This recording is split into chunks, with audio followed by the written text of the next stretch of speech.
Get your free copy of the complete tutorial at www.teachucomp.com/free. When you import files in the organizer, links to those files are stored in a catalog which points to the place on your computer's hard drive where the files are saved. The catalog also stores other information you have entered about those images.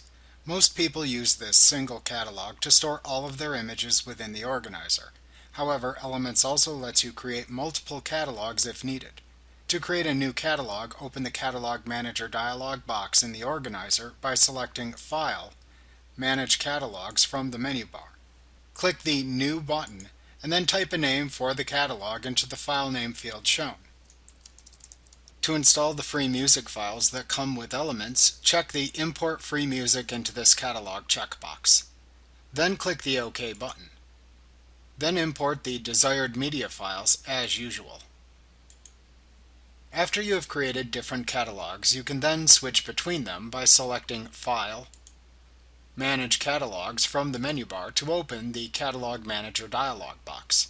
Select the catalog to view within the Catalog section by clicking it, and then clicking the Open button at the bottom of the dialog box to display the selected catalog in the organizer window. Like what you see? Pick up your free copy of the complete tutorial at www.teachucomp.com/free.